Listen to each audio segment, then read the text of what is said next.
Hello friends, आपका स्वागत है वाइल्ड लाइफ स्पॉटलाइट के एक और एपिसोड में। और मैं हाजिर हूँ बांधवगढ़ टाइगर रिजर्व के एक और बहुत ही फेमस टाइगर की कहानी के साथ, जो आज भी अपने एरिया में एक डोमिनेंट मेल है। इससे पहले कि हम कहानी शुरू करें, मैं रिक्वेस्ट करूंगा कि आप चैनल को सब्सक्राइब ज़रूर कर लें, ताकि आप इंडिया के फेमस टाइगर्स की किसी भी कहानी को मिस ना करें। बजरंग बांधवगढ़ टाइगर रिजर्व के आधुनिक इतिहास का एक शानदार बाग। बजरंग बांधवगढ़ के उस दौर में पैदा हुआ या पला बड़ा, जिस दौर में टाइगर रिजर्व की पॉपुलेशन बढ़ रही थी। पावरफुल मेल टाइगर्स अपने अपने टेरिटरीज के लिए compete कर रहे थे। लेकिन बजरंग की कहानी बताने से पहले एक इम्पॉर्टेंट बात समझना ज़रूरी है। बजरंग के बारे में सर्कुलेट होने वाली काफ़ी इन्फॉर्मेशन गाइड्स, नेचुरलिस्ट्स, फोटोग्राफर्स और लोकल टाइगर हिस्ट्री अकाउंट से ही आती है, जो काफ़ी हद तक बजरंग के बारे में पुख्ता जानकारी उपलब्ध कराती है। फिर भी जहां रिलायबल डॉक्यूमेंटेड इन्फॉर्मेशन अवेलेबल नहीं है, वहाँ मैं कोई ऐसी बात नहीं कहना चाहता जो सच के रूप में स्थापित ना हो। तो बजरंग की एग्जैक्ट डेट ऑफ बर्थ के बारे में कोई पुख्ता जानकारी नहीं है, लेकिन माना जाता है कि उसका जन्म लगभग 2016 या 17 के आसपास हुआ था। उसका पिता माना जाता है कि माइटी और लेजेंडरी भीम टाइगर था, और उसकी माता थी दर्रा टाइगरेस। बजरंग उस दौर में पैदा हुआ जब बांधवगढ़ में अडल्ट मेल टाइगर की पॉपुलेशन काफ़ी स्ट्रांग थी। रिजर्व के अलग अलग इलाके जैसे ताला, मगदी, खतौली कुछ बहुत ही ताकतवर मेल टाइगर्स के कंट्रोल में थे, और जवान टाइगर्स लगातार अपनी जगह बनाने के लिए संघर्ष कर रहे थे। हर जवान टाइगर की तरह बजरंग को भी एक दिन अपनी माँ और पिता की टेरिटरी की सुरक्षा छोड़कर अपनी खुद की टेरिटरी एस्टेब्लिश करनी थी। और जैसा कि मैं हमेशा कहता हूँ कि टाइगर की लाइफ का सबसे डेंजरस पीरियड यही होता है। एक यंग मेल को ऐसी जगह ढूंढनी होती है जहाँ सफिशेंट शिकार हो, पानी हो, और साथ ही उसे डोमिनेंट मेल से बचना भी होता है। जैसे ही वो किसी डोमिनेंट मेल के इलाके में सेंट मार्किंग शुरू करता है और किसी दूसरे मेल्स की टेरिटरी में कदम रखता है, तो संघर्ष से बचना लगभग नामुमकिन हो जाता है। बजरंग धीरे धीरे एक ताकतवर बाग में डेवलप हुआ और बांधवगढ़ के उस दौर की टेरिटोरियल कंपटीशन का एक हिस्सा बन गया। उसने टेरिटरी को हासिल करने के लिए कितनी लड़ाइयाँ लड़ी, कितने टाइगर्स को हराया, ये कभी भी डॉक्यूमेंटेड नहीं है। लेकिन हाँ, उसने कुछ ताकतवर टाइगर्स को चैलेंज किया होगा, क्योंकि इतना बढ़िया इलाका जिस पे वो आज डोमिनेंट है, आसानी से मिलना नामुमकिन है। बजरंग जब जवान हो रहा था, या उस वक्त जब वो अपनी टेरिटरी ढूंढ रहा था, तब पन्नालाल और जोबी जैसे मेल टाइगर्स उस एरिया के डोमिनेंट मेल थे, जो कि बहुत ही ताकतवर टाइगर थे। लेकिन ये पक्का नहीं कि बजरंग का सामना उनसे हुआ या नहीं। अगर आपको बजरंग के उस दौर के बारे में कोई भी जानकारी हो, तो प्लीज़ कमेंट्स में ज़रूर लिखिए। 2022 और 23 में बांधवगढ़ की टाइगर साइटिंग के अनुसार, जो उस वक्त के गाइड्स और एक्सपर्ट्स के बारे में बताई गई हैं, बजरंग को मगधी एरिया में रिकॉर्ड किया गया और ताला में भी उसकी साइटिंग्स रिपोर्ट हुई। बजरंग का दबदबा इन इलाकों में स्थापित हो चुका था। 2024 में बजरंग पूरी तरह से ताला का डोमिनेंट मेल बन चुका था। उसकी साइटिंग्स चक्रधारा के आसपास भी हुई, और उसके साथ कब्ज के होने की रिपोर्ट भी सामने आई। 2026 में भी गाइड्स और टूरिस्ट ने बजरंग को ताला गेट के आसपास देखा।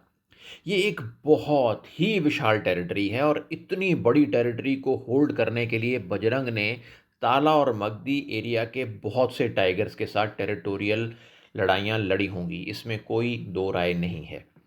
इतनी बड़ी टेरिटरी को होल्ड करना बिना लड़ाइयों के, बिना यंग चैलेंजर्स के, बिना पुराने टाइगर्स को वहाँ से भगाने के पॉसिबल नहीं है। और इंटरनेट पर बजरंग के वज़न के बारे में भी बहुत बातें होती हैं, जैसे कि माना जाता है कि उसका वज़न लगभग 280 किलो के आसपास है, लेकिन मेरे अनुमान के हिसाब वो 260 के आसपास है। 260, 265 हो सकता है, इससे ज़्यादा नहीं है। और दूसरी बात, हेल्दी टाइगर्स को ट्रैंकुलाइज़ करके उनके वेट को नहीं तोला जाता। बस दूर से ही देख के उनकी डील डॉल का अंदाज़ा लगा के उनके वज़न का अंदाज़ा लगाया जाता है। हाँ, अगर टाइगर किसी तरह बीमार हो जाता है या उसको किसी तरह की मेडिकल ट्रीटमेंट दी जाती, तो उस दौरान उसका वज़न, उसकी लेंथ वगैरह और बाकी सारे पैरामीटर ज़रूर नापे जाते हैं। लेकिन एक हेल्दी टाइगर का वज़न उसे ट्रैंकुलाइज़ करके नहीं लिया जाता। और बजरंग की टेरिटरी बहुत ही बड़ी है और ये उसकी बेपनाह ताकत को दिखाती है। तो जैसे-जैसे बजरंग मैच्योर हुआ, वो एक बहुत ही ताकतवर बाघ के रूप में स्थापित हो गया। उसका साइज़ उसकी पर्सनैलिटी का सबसे मशहूर हिस्सा बन गया। कुछ गाइड्स और फोटोग्राफर्स उसे बांधवगढ़ का सबसे बड़ा टाइगर मानते हैं और मैं उनसे बिल्कुल डिसएग्री नहीं करता। लेकिन मेरे हिसाब से बजरंग D1 के बाद बांधवगढ़ का दूसरा सबसे बड़ा बाघ है। लेकिन हाँ, ऑफ कोर्स D1 एक 7 साल का जवान बाघ है और बजरंग की उम्र लगभग 9 या 10 साल की है। और जब बजरंग D1 की उम्र का था, तब वो भी उतना ही बड़ा था जितना बड़ा आज D1 है। तो जब आप सफारी कर रहे हो तो बहुत सी बातें गाइड्स द्वारा टूरिस्ट का टाइगर्स में इंटरेस्ट जनरेट करने या बढ़ाने के लिए या कुछ थ्रिल देने के लिए भी बताई जाती हैं, और ये ज़रूरी नहीं कि वो सारी बातें सच हों। जैसा कि मैंने पहले भी कहा है कि हम टाइगर्स की लाइफ के बारे में कुछ चीज़ें जानते हैं, वो चीज़ें जो डॉक्यूमेंटेड हैं और जिनका एविडेंस मौजूद है। कुछ चीज़ें हम थोड़ी बहुत जानते हैं, वो चीज़ें वो हैं जो जिनके बारे में सिर्फ बातें सुनी जाती हैं, लेकिन कोई सॉलिड एविडेंस नहीं है। और कुछ चीज़ें ऐसी होती हैं जो शायद सच हैं, लेकिन हमने कभी देखी नहीं, जानी नहीं। और ये बाघ की लाइफ का वो हिस्सा है जो किसी ने भी कभी देखा नहीं और कभी कोई जान नहीं सकता। वो कहते हैं ना कि व्हेन इन द फॉरेस्ट, जंगल में जब आप हो तो एक्सपेक्ट द अनएक्सपेक्टेड। लेकिन मैं कहता हूं कि जब आप जंगल में हो तो एक्सपेक्ट बियॉन्ड द अनएक्सपेक्टेड। यानी आपकी सोच के दायरे से बाहर वो चीज़ जिस पे विश्वास करना पॉसिबल ना हो, वो भी हो सकता है। बजरंग शायद चार्जर, B2 या बमेरा जैसी या भीम जैसी लेजेंडरी स्टेटस को अचीव नहीं कर पाया अभी तक। तो आगे पता नहीं, अभी वो जिंदा है और डोमिनेंट है। लेकिन उसकी कहानी बांधवगढ़ टाइगर रिजर्व के इतिहास की एक ज़रूरी, एक इम्पॉर्टेंट चैप्टर ज़रूर रहेगी। एक एस्टीमेट के अकॉर्डिंग बजरंग के शायद 10 या 11 के आसपास कब्ज़ हैं, लेकिन वो एग्जैक्टली कितने कब्ज़ हैं, इस बात का एक्यूरेटली बताना थोड़ा मुश्किल है। अभी अप्रैल 2026 में बजरंग की एक जवान टाइगर सम्राट के साथ एक झड़प हुई है, और ये बहुत लोगों ने रिकॉर्ड भी की है। और उस रिकॉर्डिंग में आप देख सकते हो कि बजरंग एक जवान टाइगर को भगा रहा है। वो टाइगर आगे आगे भाग रहा है और बजरंग उसके पीछे भाग रहा है।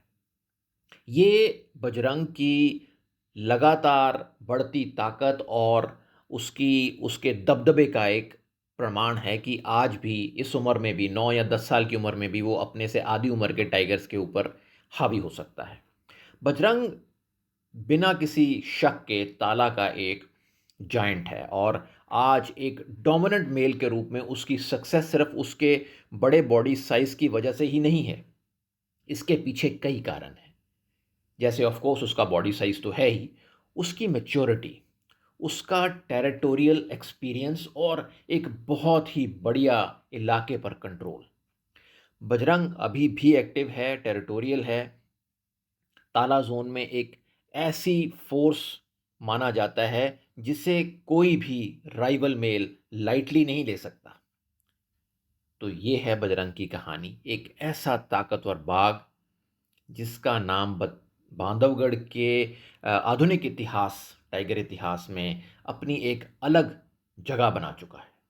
और फ्रेंड्स, मैं यहाँ एक बात अ, बताना ज़रूरी समझूंगा कि जब आप सफारी के लिए जाएं चाहे वो बांधवगढ़ हो या कोई और टाइगर रिज़र्व हो, आप वहाँ के टाइगर्स के बारे में थोड़ा स्टडी करके जाएँ, वहाँ के इलाके के बारे में थोड़ा स्टडी करके जाएँ। आप अपनी सफारी को ज़्यादा एन्जॉय करेंगे क्योंकि जब आप टाइगर को देखेंगे तो आपको उसकी हिस्ट्री और पर्सनैलिटी के बारे में पता होगा। तो उम्मीद करता हूँ बजरंग की कहानी आपको ज़रूर पसंद आई होगी। प्लीज़ चैनल को सब्सक्राइब ज़रूर कर लें और वीडियो को लाइक और शेयर करना ना भूलें ताकि इंडिया के इन शानदार बागों की कहानी और लोगों तक भी पहुंच सके। अब आपसे इजाज़त लेता हूं और जल्द ही मिलूंगा एक और टाइगर की कहानी के साथ। जय हिंद।